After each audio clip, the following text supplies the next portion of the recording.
Well, good afternoon. It's 2:32. We're 2 minutes late getting started for differential equations. This is Monday, the first day of April 2019. I hope the students haven't been pulling an April Fool's joke on me because there's no one else in the class but me. So we'll go on and get started where we are. And we'll start from the current slide, which is that, and we will pick up where we left off. Normally I would ask if there are any questions, but there's no one here to ask that, so I won't. And normally I'd give the announcements, but there's no one here to hear them. So I'll wait till someone comes in, and then I'll try to remember to do the announcements then, because I'd rather have someone here to listen to them than to be talking to myself. So we'll pick up, we left off in 4.1. Chapter 4 is higher order differential equations. 4.1 is preliminary theory, linear equations. Okay?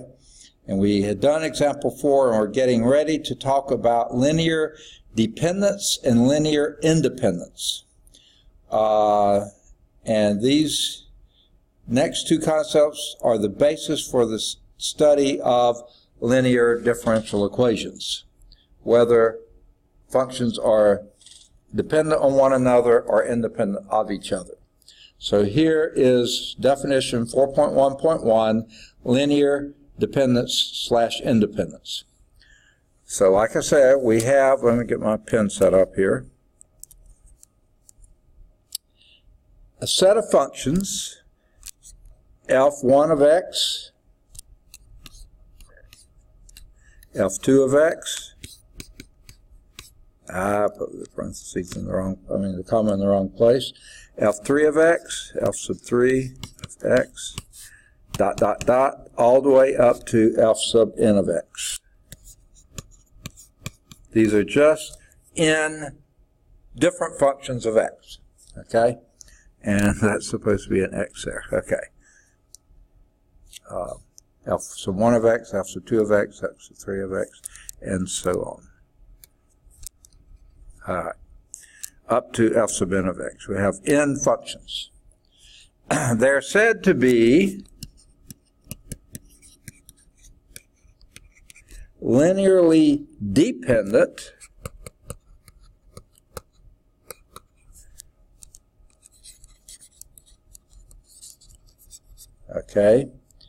on an interval I if there exist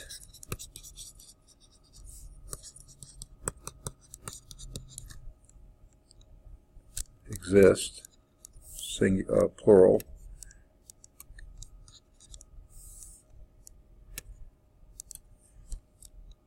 constants C1, C2, C3, dot, dot, dot, all the way up to C sub n, okay, not all 0.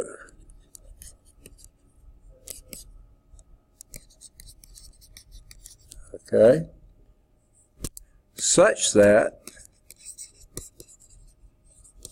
and here's the requirement, C1 times F1 of x plus C2 times F2 of x plus C3 times F sub 3 of x plus dot, dot, dot, all the way up to and including C sub n times F sub n of x is equal to 0. Okay? Now, and this is for every x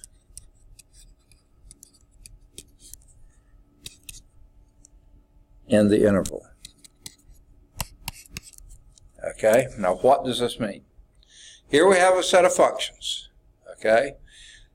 These functions are linearly dependent on some interval I if there are some constants, C1, C2, C3, up to C sub n. Not all of these 0. Now, if all of these C's were 0, and that's the only set that you could get to make this happen, then this set is going to be linearly independent.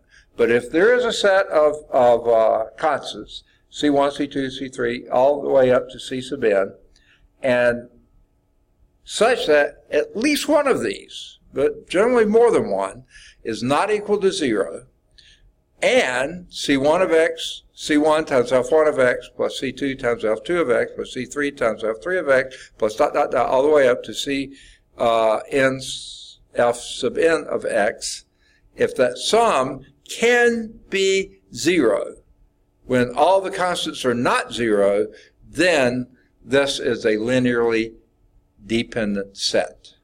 If that's true for every x on that interval I, then this is said to be linearly dependent. Okay? Now, if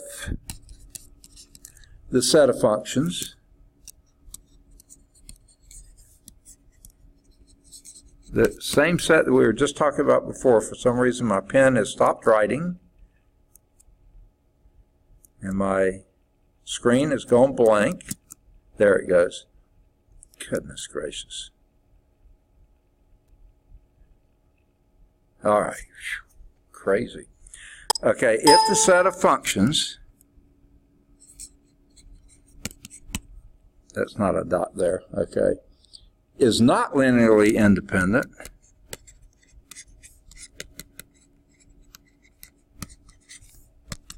or linearly dependent, okay, on the interval, then it is said to be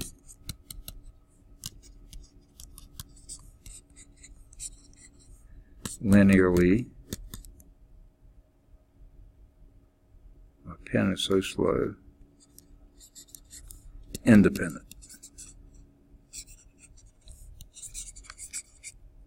Okay.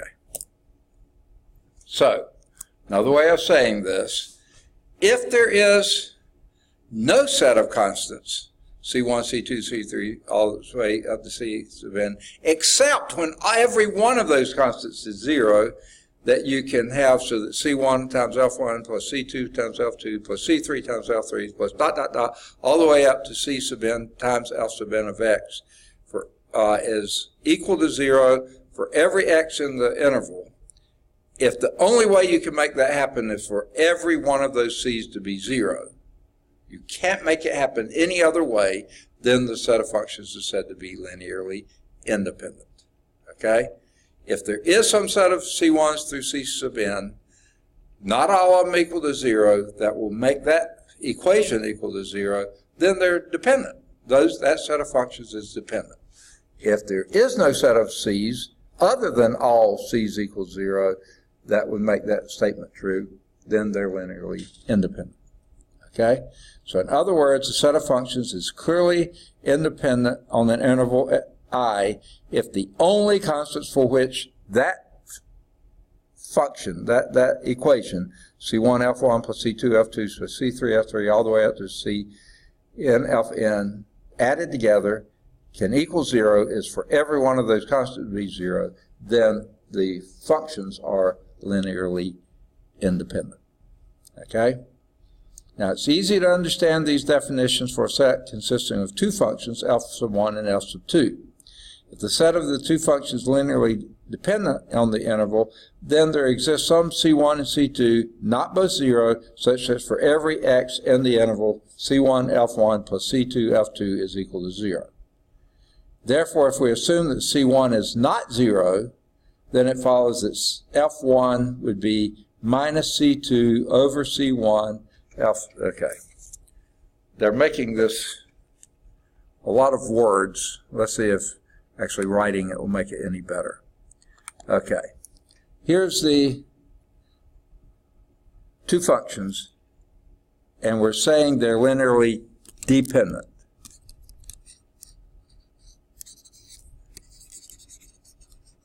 Okay. They're linearly dependent, F1 and F2. So there's some C1 F1 of x plus C2 F2 of x is equal to 0 without C1 and C2 both being 0. Okay? So let's just assume that C1 is not 0. C1 is not equal to 0. Then what we can do is subtract C2, F2 from both sides.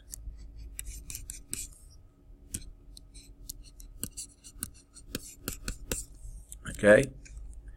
And then you have that C1, F1 of X, and these subtract away, is equal to minus C2, F2 of X. Okay? Then divide both sides by C1. Okay? And what you have, the C1s go away, that means F1 is equal to some number minus C2 over C1 times F2 of X, and that has to be true. If they're linearly dependent on one another, and C1 is not 0, then C1 is a constant multiple of C2. So C2 is a constant, C1 is a constant, C1 is not 0, minus C2 over C1 is a constant.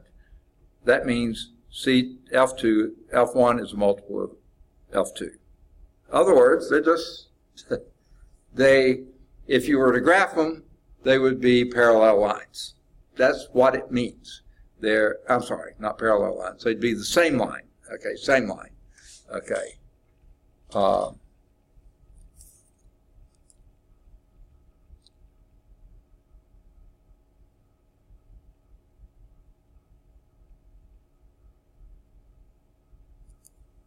Okay. So if there's a set of two functions, if they're linearly dependent on each other, then one function is simply a constant multiple of the other. Conversely, if f of 1x equals c2x, f2x for some constant c2, then minus 1 f1 plus c2 is equal to 0. Okay?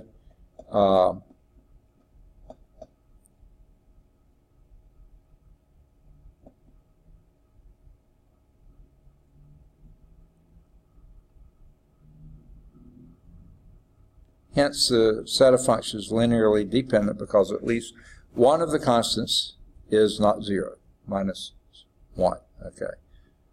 They really go into gory detail on this.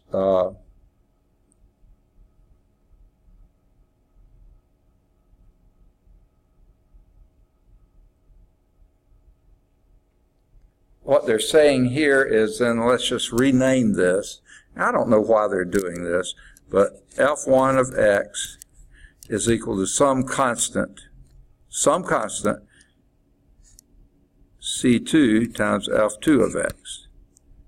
That's what we just said, that f1 is a constant multiple of f2. So let's just imagine it is. And we're going to say that c2 is not equal to 0. But even if it was, that would be fine. Then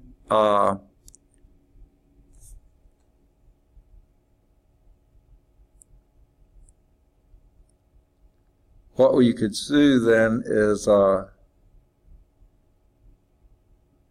if those are equal to each other, then multiply this one by -1 and add to that. In other words, subtract f1 from both sides, and you'd have minus 1 times f1 of x. That's subtracting minus f1 from both sides.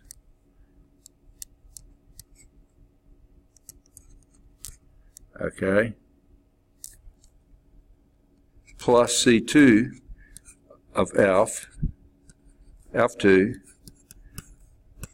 that's got to equal 0 because you subtract it from both sides, it's equal to 0. So here you have a constant, not 0, such that the sum of those is 0.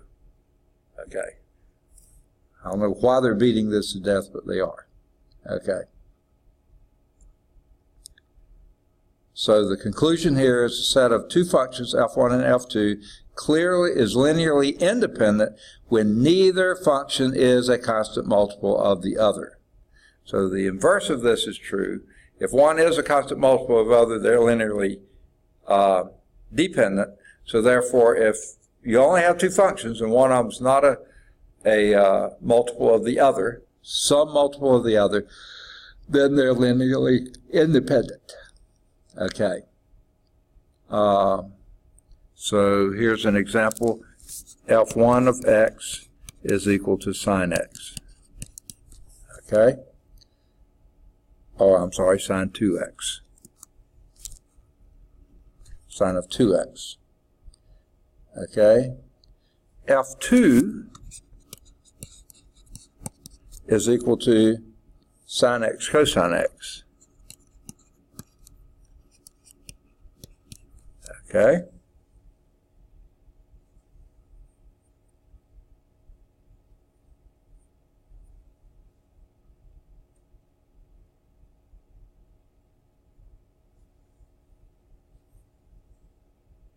Those two functions are dependent, linearly dependent on each other. Why? Because sine of 2x is equal to 2 sine x cosine x.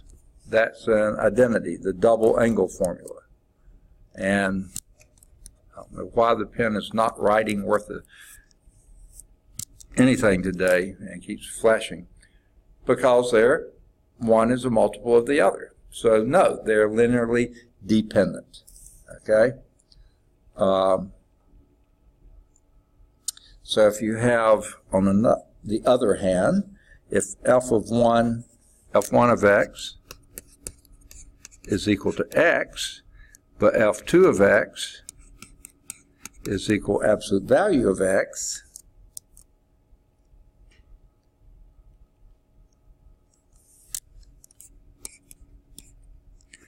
then there is no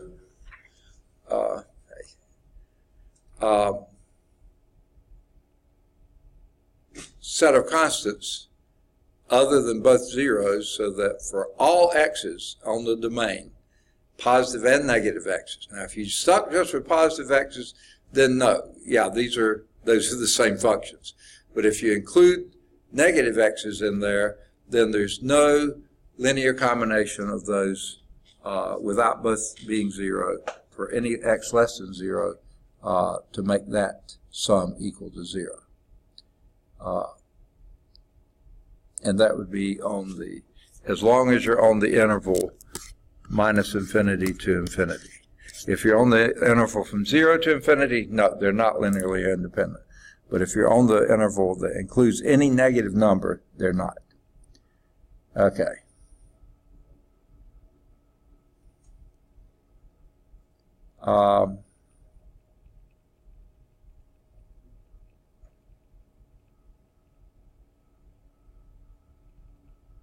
It follows from the preceding discussion that the quotient f2 of x divided by f1 of x, okay,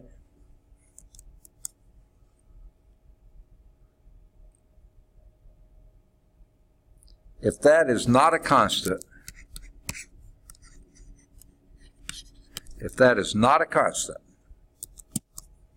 then F1 and F2 are linearly independent.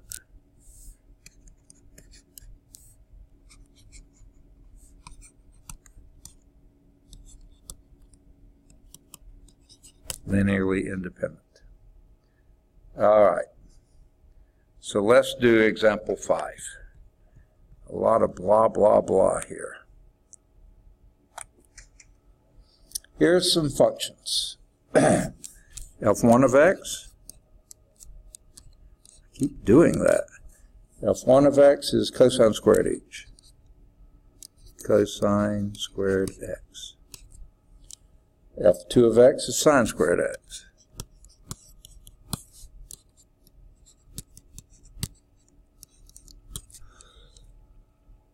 F3 of x is equal to secant squared x.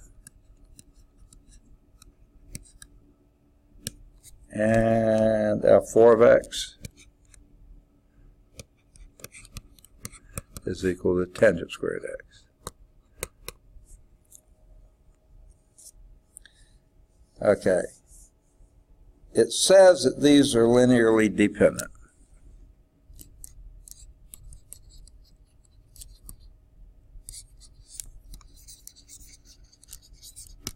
Okay. On minus pi halves to pi halves.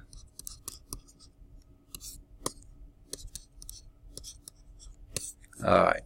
Now, first, why that interval? Well, sine and cosine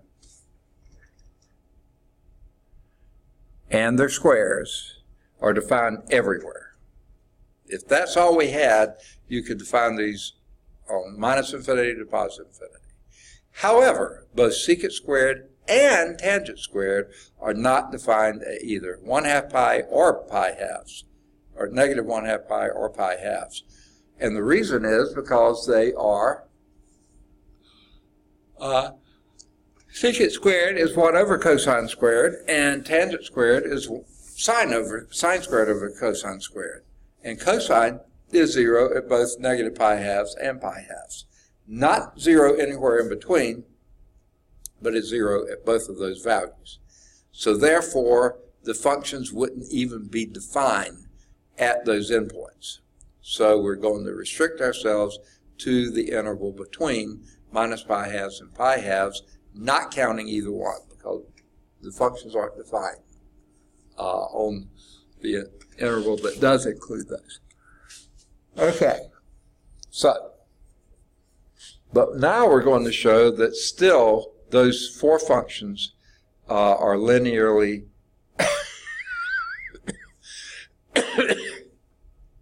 goodness gracious, are linearly dependent. Now, what they've just told us is that if any ratio of two functions is a constant, then they're linearly dependent. Okay, if any ratio of two functions is a constant. Okay, now judiciously choosing F1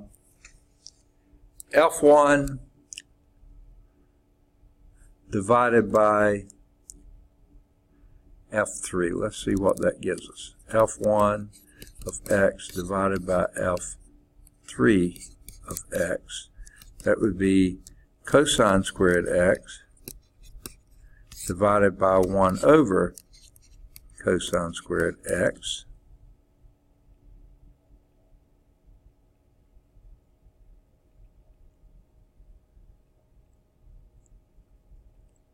That would equal cosine fourth x. Not a good choice. Okay, that's not a constant.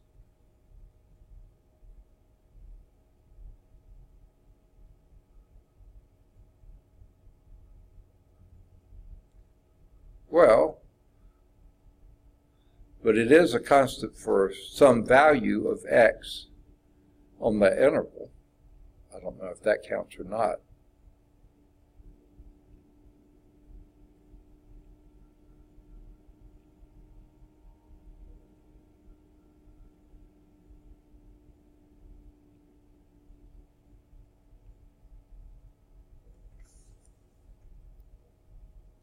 All right.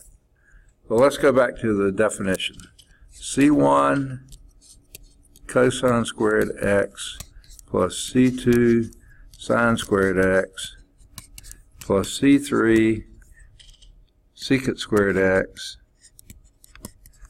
plus C4 tangent squared x. If that can be 0 for some combination of C1, C2, C3, and C4 such that all of those aren't 0 at the same time, then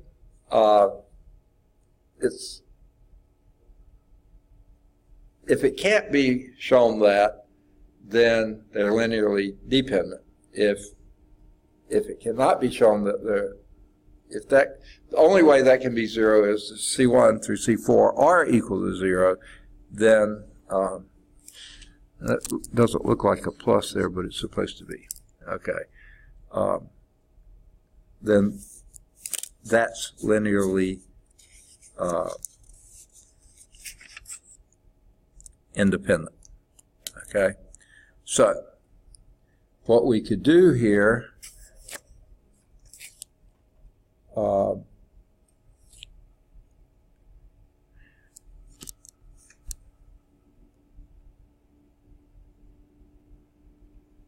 let's just choose a C1 equals C2 equal 1.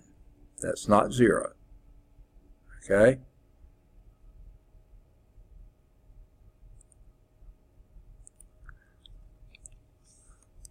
And if that were the case, we have that cosine squared x plus sine squared x. We know that's equal to 1. Now, we also know that secant squared x is equal to 1 plus tangent squared x. Okay, that's from Pythagorean, another Pythagorean identity. Sorry, my eye is all messed up. So if you did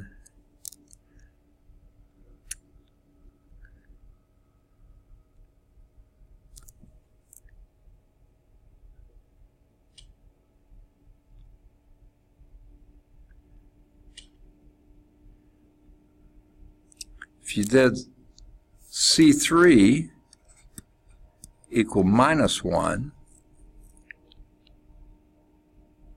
and C4 also equal 1, what would you get? Okay. You would get minus 1 minus tangent squared x, that's if that was that, plus tangent squared x. Okay. These would add to 0. These would add to 1. 1 plus minus 1 is equal to 0. Okay? Well, we've just come up with a set of C's, 1, 1, negative 1, and 1, that when you add them together, you get a result equals 0 without all the C's being 0. So therefore, these are obviously linearly dependent. These four functions are linearly dependent. Okay? Now, it's said here, that's why I started doing what I did, this little fact where you use, oh, in the next section. I thought it said the next example. No wonder. Okay? Now, a set of n functions, f1 through f sub n. Okay, let's go to the clean page here.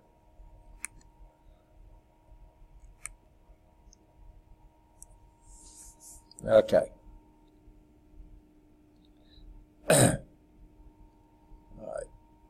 right. Sorry. I don't know why this happens, but somehow after lunch, you know, everything starts getting, I'm sorry, I get so I can hardly talk. I don't know what's going on. I think it's more the room and the temperature. I don't know. It's warming up outside. It was quite cool this morning, and that seems to be messing me up. So I'm going to pause for just a moment here and go clear my head. I'll be all right. Sorry about that. I think I realized partly what had happened between my 10 to 11:40 class, Calculus 1 class this morning, and my Cal 2 class, which was 12:30 to 2:10. I had actually less than 45 minutes for lunch because I had students asking questions. I had to get tests out and things like this. I ran over also a little bit.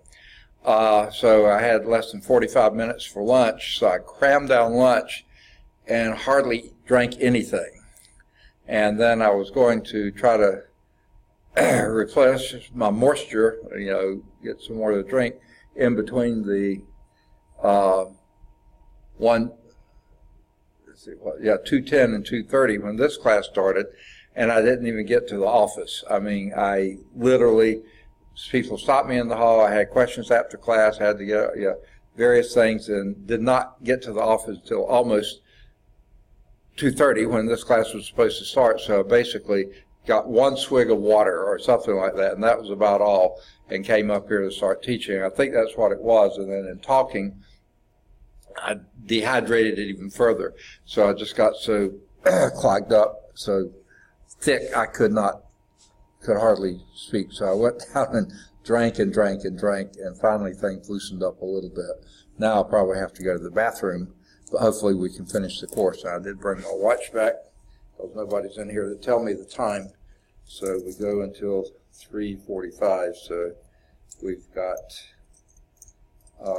about 30 plus minutes to go. So let's get back to it. I'm still congested, sorry. Okay. We just finished that example. Now it says a set of functions f1, f2, f sub n linearly depend on an interval I if at least one of the functions can be expressed as a linear combination of the remaining functions. That's what it means to be dependent on each other. For example, if you have three functions, f1, f2, and f3. Now we know what it is if there's only two functions. One of them's a multiple of the other, if they're linearly are dependent. But if you have three functions and they're linearly dependent, that means on some interval I, then at least one of the functions is a linear combination of the other two. So we could say that F3 is some linear combination C1, F1. This pen is doing strange things today. I don't know why. It just will not write sometimes, and then it slides. It does all sorts of things. Okay, plus C2, F2 of X. Okay?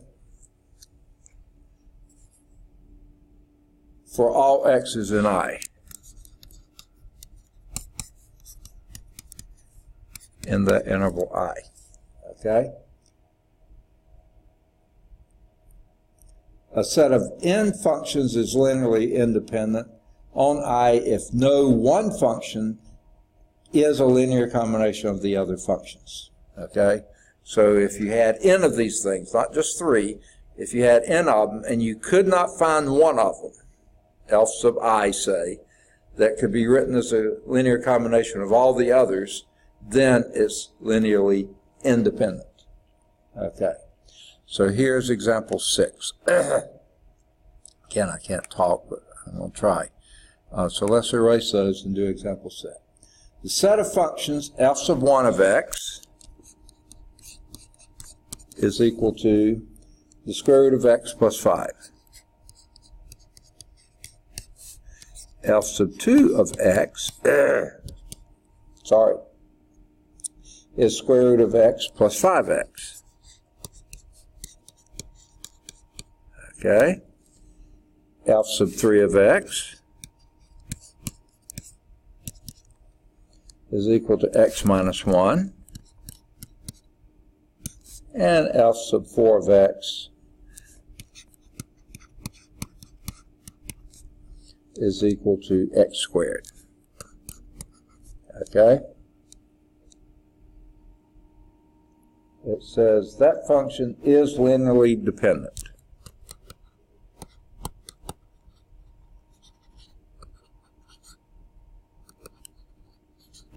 It's linearly dependent.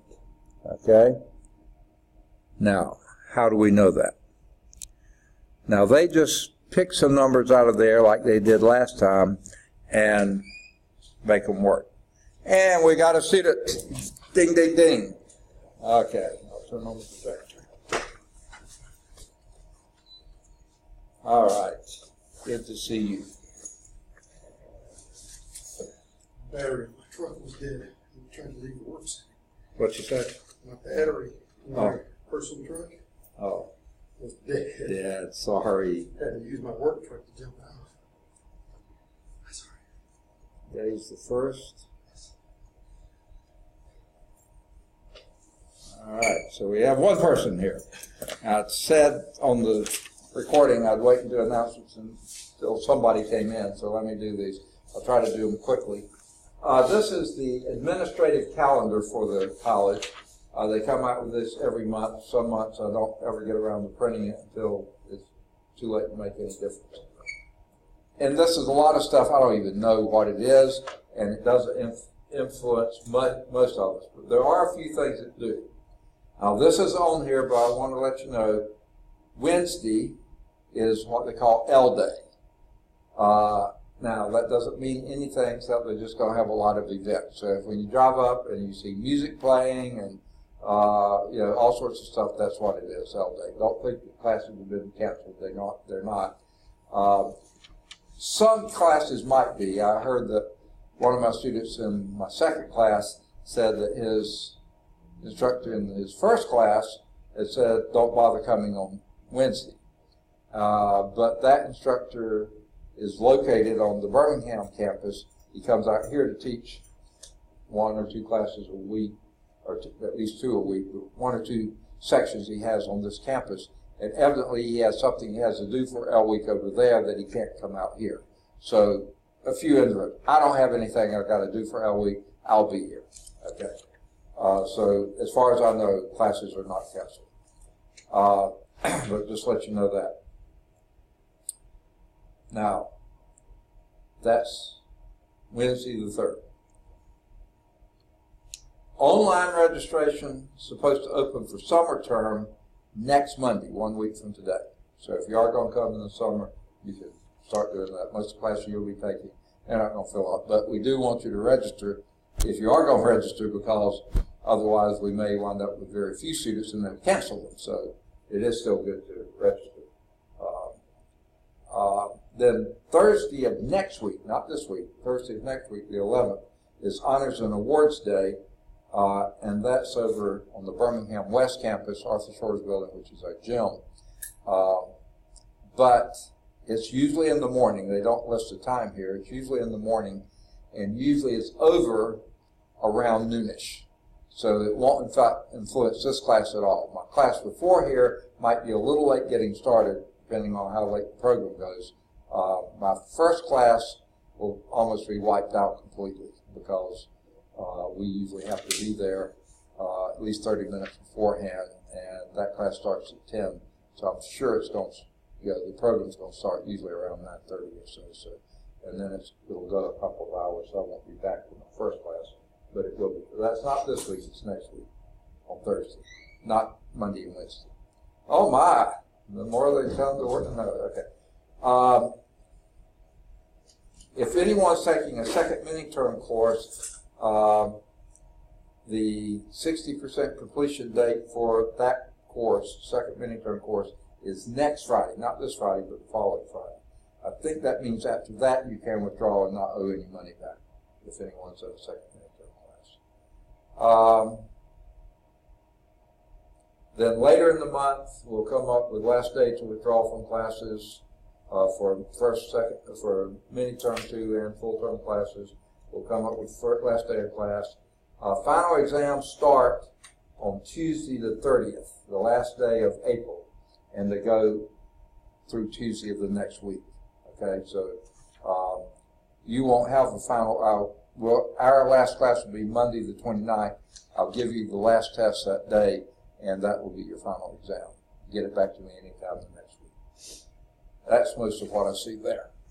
Okay, now this, some of you may be interested in. I don't know if Dan will be able to, but the Muhammad might.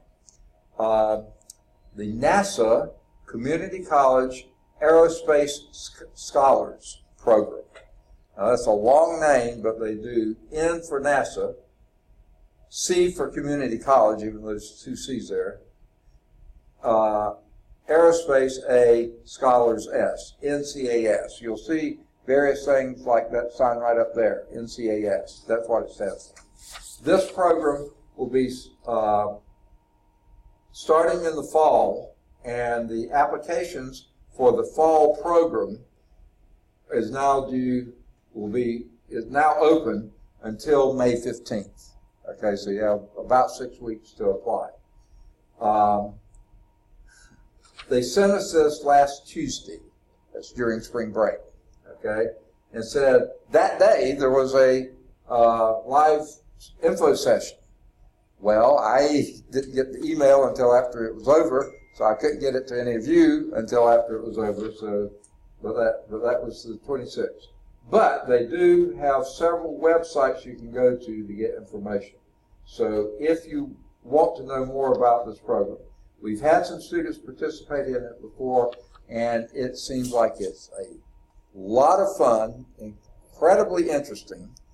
You learn tons, and you get to actually do some real life stuff, like interact with missions that are currently in progress. I mean, it's really great stuff. So if you're interested in participating, the deadline is May 15th. You can find out at one of these websites what you need to do to participate. So I'll have this up here. You can get that information. Or if you want me to, I can forward you this link. Yeah. What's that? Does it have a stipend? Does it have assignments? Oh, stipends? I bet it does. I just don't know for certain any of the things. Go to the websites and you can find that out. I think certainly they do provide some sort of stipend, yeah. And there's work involved, but it's really fun stuff from what other students have told me. I'm trying to remember, y'all know Daniel, another Daniel, goodness gracious, I'm going blank on his name. He's in 2 of my classes. Granville, Daniel Granville. I think he has participated, or maybe is participating in it, and he could probably give you more information. Now, there's a couple of NASA things that the school does, and maybe he was in this other program, and Dr. Bryant, I think, is a key person on it. At least one of the NASA programs, he's a key person, so you can check with him. I don't know if it's the same one. I think it is. I think it's that same one. And I think there's different levels, and so there's probably different size stipends and different complexities. But check and ask him, because I think he'll have more information than I do. Okay, so here's what we've got. We're talking about linearly. Oh, I forgot to mark Muhammad here. Here, you're here now. You may not have been before, but you are. Okay. Huh? Okay. Now, what we're talking about is linear independence and dependence. Okay? Now, here are 4 functions. And they're sort of similar looking in some ways, but then not so much in others. Here's F1 is square root of x plus 5. F2 is square root of x plus 5x. F3 is x minus 1. And x4 is x squared. Now this problem, this is example 6 on page,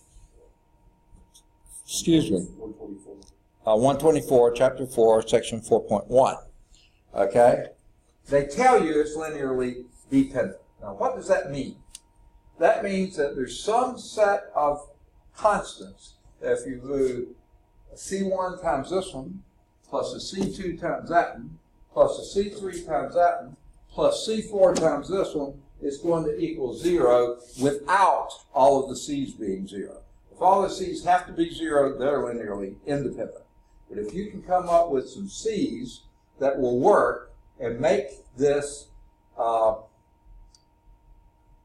equal 0 without all the C's being 0, then they're linearly dependent. Okay. Now here's what you have to do. Notice this one has a square root and a constant. This one has a square root and a linear term. This one has a linear term and a constant. This one has a square term. Hey, yeah, no way you're going to be able to add any of these together, some linear combination of constants of these, and come up with a square term. It's just not going to happen. Okay? So therefore, that one's going to be independent of the others. Okay? But because you have square roots, constants, and linear terms, there may be some way to make this do it. Now, they just pick them out of the air and tell you it works. I'm going to show you how you get that. Okay? So what we're going to say is it's going to be some C1 times square root of x plus 5 plus C2 times square root of x plus 5x plus C3 times x minus 1 equals 0. We're going to leave off this 4. There's no way that's going to become anyway. Okay? Now, so let's see what we got. C1 root x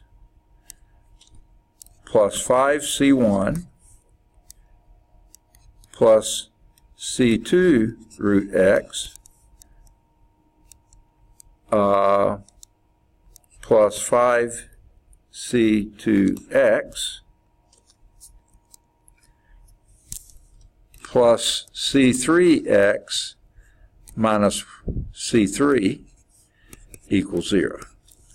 Okay? Let's see if we can come up with, and I'm going to suggest to you, just looking at these two terms here, that C1 must be equal to minus C2. Okay? That's going to have to be for that to equal 0. Otherwise, you're going to have a square root of x in there. And it needs to be for all x's. So you can't just say, well, where x equals 0 it is. No, it's just for all x's. Okay? Now, we've got here that C1 minus C3 has to also equal 0. But C1 is minus C2. So that means C3 must be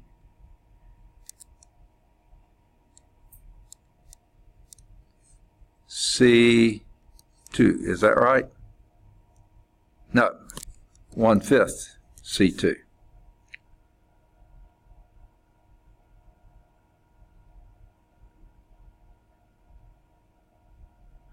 Or let me say this, 5C1 is equal to C2.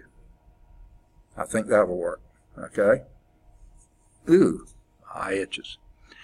Now let's see what else we got. And this right here says that C3 is equal to minus 5C2. Okay. Pick a C2. Any C2. Maybe 1. Okay?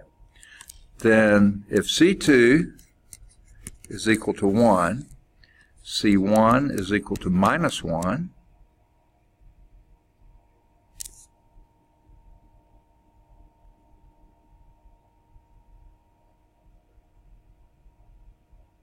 maybe I did this wrong. Let me make sure.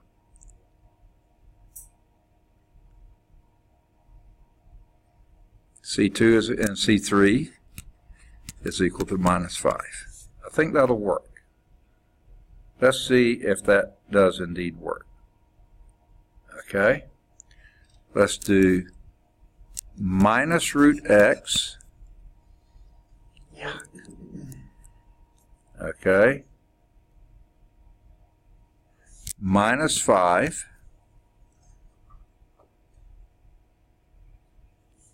plus root x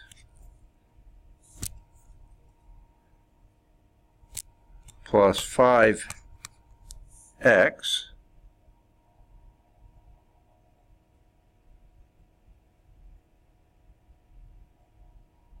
minus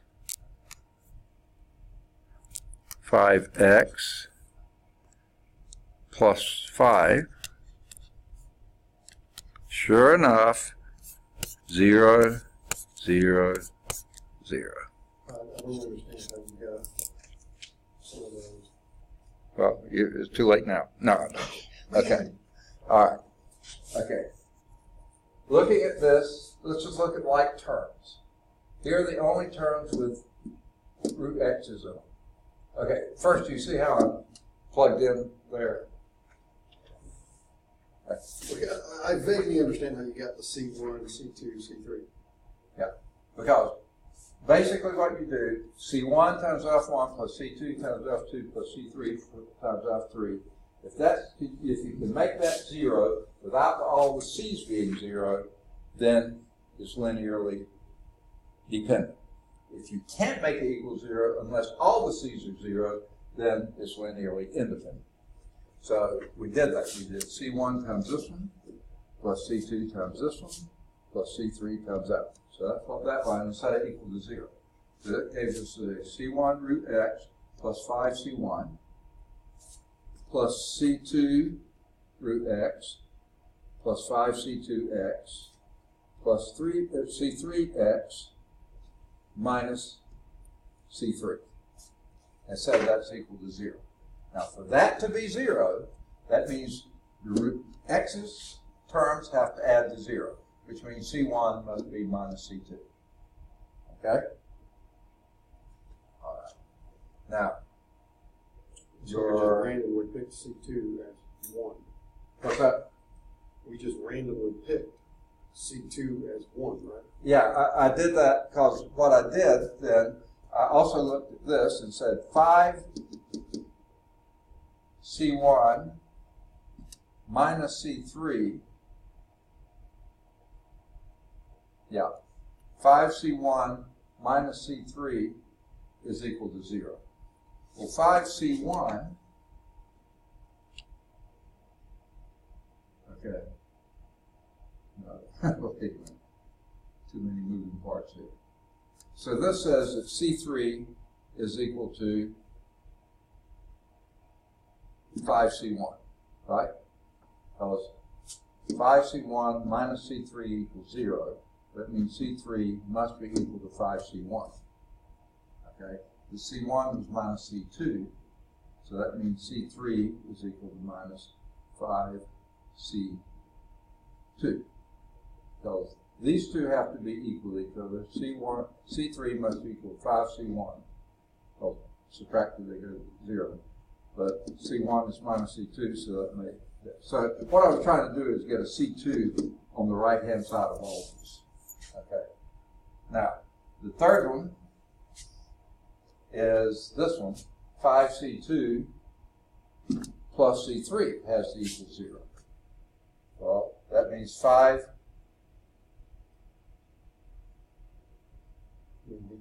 C3 is equal to, did I do that backwards? No. No. You've got C3 equals negative 5. That would be correct.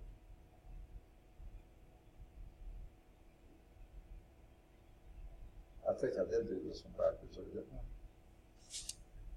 This says that 5C2 plus C3 is equal to 0. So C3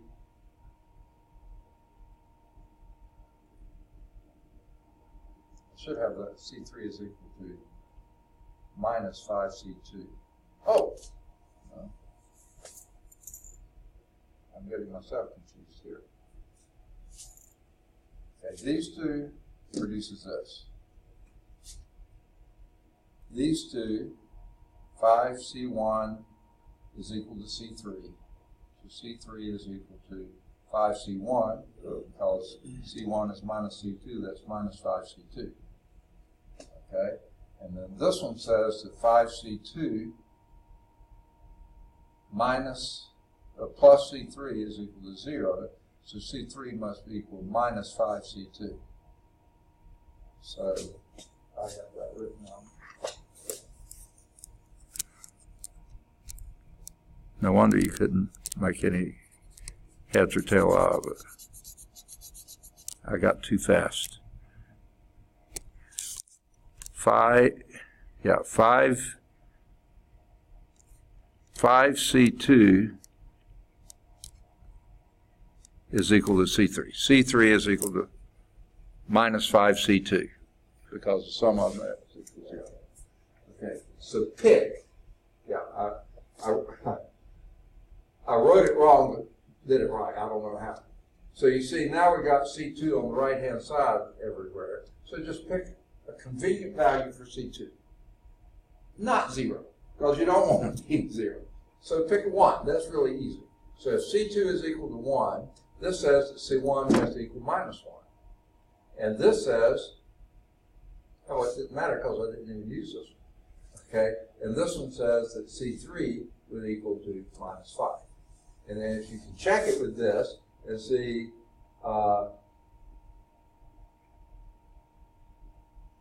yeah, if C2 is 1, then C3 would be minus 5. So, yeah, both of those agree. This one I didn't use, that's why it didn't matter that I had it wrong.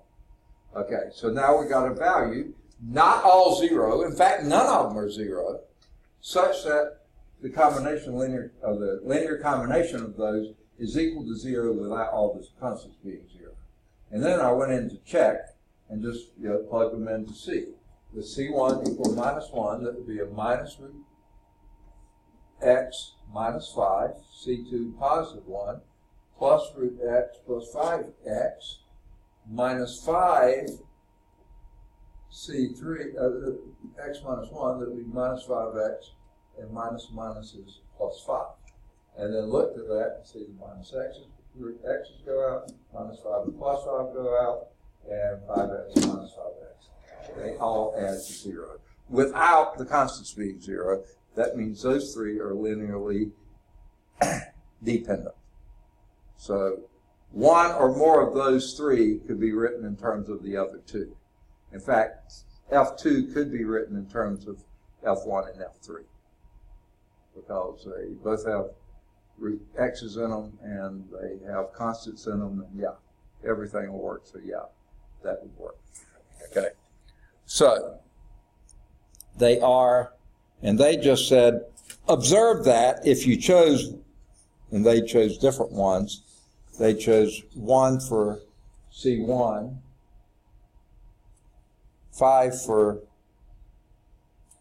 C3, and 0 for C. Oh, well, it didn't matter what you chose for it. C3. I mean F4. That works too. Okay. Now, that was just showing linear dependence. We haven't shown linear independence. But why are we even bringing that up? Well, here's why. Okay. We're primarily interested in linearly independent functions, or more to the point, linearly independent solutions of linear differential equations. Although we could always appeal directly to a definition in terms of the question whether it's in solutions is homogeneous, linear, nth order differential equations, blah, blah, it can be settled somewhat mechanically by using this determinant. And here's the rule that we use. It's the definition of the Wronskian, W-R-O-N-S-K-I-A-N.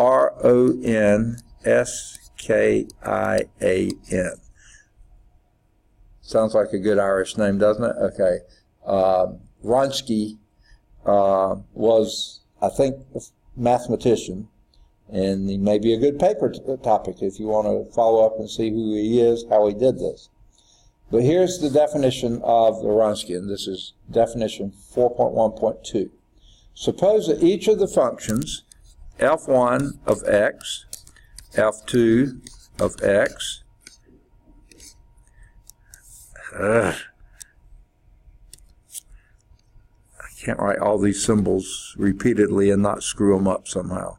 Okay, f2 of x, f sub 3 of x, dot, dot, dot, all the way up to f sub n of x. Here we have n functions of x possess, okay, suppose that each of these functions possess at least n minus 1 derivatives. Each of these possess at least n minus 1 derivatives. Okay, derivatives. Okay, then here's your determinant, and this is called the Wronskian. And it's the Wronskian of these functions, F1, F2, F3, dot, dot, dot, up to and including F sub n. The Wronskian of those functions. And here's what it is.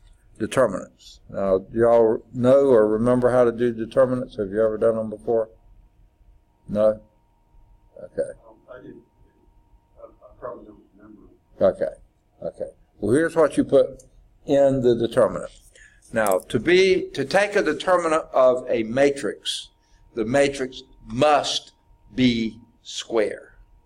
Has to be square. You can't take the determinants of a rectangular matrix that's not square. Okay? So, obviously, if the first row has n functions in it, f sub 1, f sub 2, f sub 3, f sub 4, dot, dot, dot, up to f sub n functions in it, you have to have n rows as well. So the first is that one. The second is f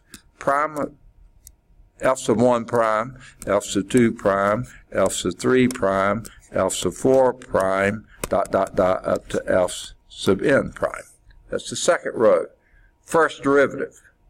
Third row, f sub 1 double prime, f sub 2 double prime, f sub 3 double prime, f sub 4 double prime, dot, dot, dot, f sub n double prime. Okay. So that's 3 rows, second derivatives, right? So you keep on doing that until you get to the f sub 1 to the n minus 1. The n minus first derivative. That will be n rows, because here's you 1, 2, 3, 4, 5, 6, 7. That would be your nth row, because your primes are one behind the number of rows, because this one doesn't have a prime. So like this is f to the 0th derivative. Okay. So f, and that's why you have to have at least n minus 1 derivatives, every one of these functions. So f sub 2, the n minus first derivative of that, f sub 3, the n minus first derivative of that, f sub 4, the n minus first derivative of that, dot, dot, dot, up to f sub n, the n minus 1 first derivative of that. Okay? So there's your square matrix. Okay? And you're going to take a determinant of that. Yeah, here's the guy. The Wronskian determinant is named after the Polish, oh, what a surprise, philosopher and mathematician Józef Maria Hone Wronski. Okay, that last name is hyphenated, I guess. Lived back in the 1778, shortly after we became a country, to 1853, shortly before we almost didn't become a country. Okay. And that's what you do. We'll do some with Wronskians, and I think just doing a few. We're not going to do n by n. We're going to stick to 2 by 2s or 3 by 3s. They're easy to do. Okay, so what do we do with those? Here's the theorem that tells us what to do with them. Okay? Let y, 1, y2, y3, dot, dot, dot, up to y sub n. Earlier they're calling them functions, now we're calling them y's. I don't know why they changed. Be in solution, oh, that's because they're solutions. Be in solutions, which also need to be functions, by the way, of the homogeneous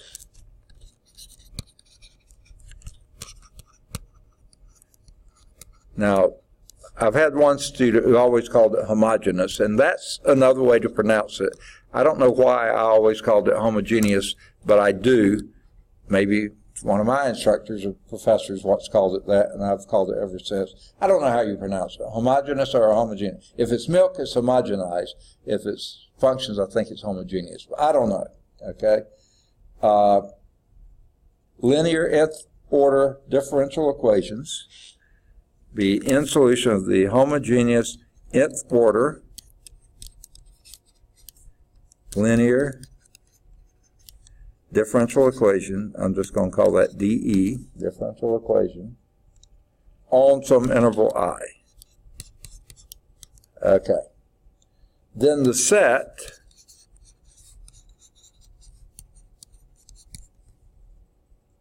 is linearly independent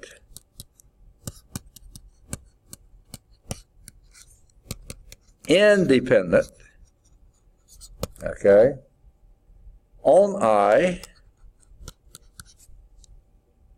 if and only if. That symbol means if and only if. The Wronskian, which I just described, of y1, y2, y3, ...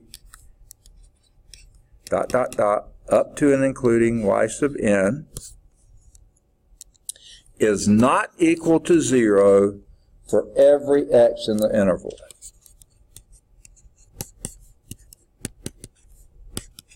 Okay, so that's what it means.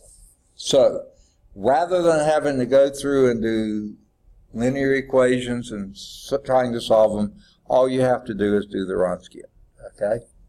Now, it follows from that when those are in solutions of your differential equation 6, which is way back, it's been a long time since they numbered anything, way back to 4.1.2, when your differential equation, a sub n to the nth derivative of y with respect to x plus a sub n minus 1 of x, n minus first derivative, blah, blah, blah, all the way down is equal to 0. Those homogeneous, that homogeneous equation, okay? It follows that when you have those n solutions for that nth order differential equation, the Wronskian W is either identically 0 or never 0 on the interval. One or the other. Either the Wronskian, that's supposed to be an either, I don't know why it came out so ugly, W is equal to 0 or not equal to 0. One or the other, okay? It's either 0 or it's not on the interval. Thus, we can show if the Wronskian is not equal to 0 for some x0 on I, then the solutions are linearly independent. Okay? So, let's...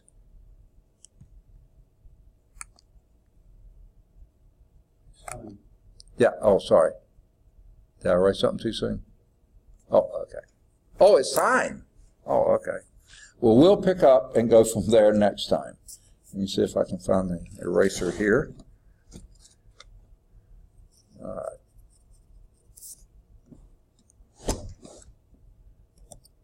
I had to take a break in the middle to go get something to drink because my head was completely clogged. Okay, we'll pick up and do this example here, very top of page 125. Let's see what we can do as homework exercises here. We made decent but not great progress. 4.1.1, you should be able to do any of these odds that are in the back, 1 or 3, 5, or 7, or 9, or 11, or 13. 4.1.2, you should be able to do any of the odds 15 to 21, 23 to 29, I think. No, we haven't talked about fundamental. Okay, the 15 to 21, you could try starting on. We have actually done an example like that, but you could try. If you can't, don't get frustrated, just quit. That's what we'll be doing in the next couple of examples here. And we'll be using the Wronskians to do them, and you'll find they're pretty straightforward to do. Okay? So don't sweat them. Now, you can try, but if you can't get them, hang off. We'll pick them up. All right, and we'll pick up right there at the top of the page next time. All right, good. Glad you caught my time there. Because since I took a little break, it seemed like we just got going again. And of course, we almost sort of did. Because I took that before y'all came in.